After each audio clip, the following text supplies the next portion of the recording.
আপনিও কি বাইরে থেকে কোল্ড ড্রিঙ্কস কিনে এনে খাচ্ছেন, কিন্তু মনে মনে ভাবছেন কিছু ঘরোয়া উপায়ে বানিয়ে খেতে?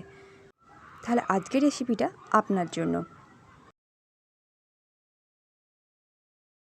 প্রথমে একটি পাত্রের মধ্যে পাকা বেল ফাটিয়ে তার ভেতরের অংশটা নিয়ে নিতে হবে। এটা যে গাছের পাকা বেল হয় তো খুবই ভালো, তাহলে রঙটাও দেখতে খুব সুন্দর হবে আর খেতেও মিষ্টি হবে।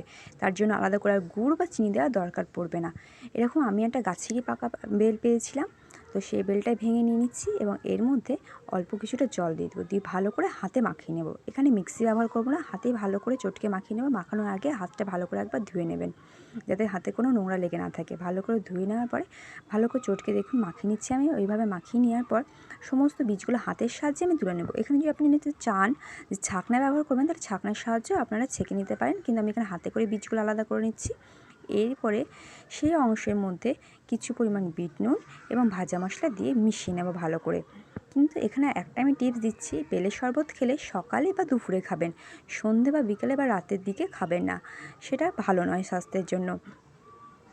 বেলের শরবতের কালারটাও দেখছেন কত সুন্দর, একটা ন্যাচারালি কালারটা এসেছে, আর ঠিক সেই রকমই খেতেও খুবই সুন্দর হয়েছে।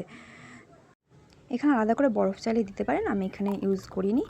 এভাবে আপনারাও বাড়িতে বানিয়ে খেয়ে দেখতে পারেন। এরকম আরও সুন্দর রেসিপির জন্য চ্যানেলটিকে লাইক এবং সাবস্ক্রাইব করুন।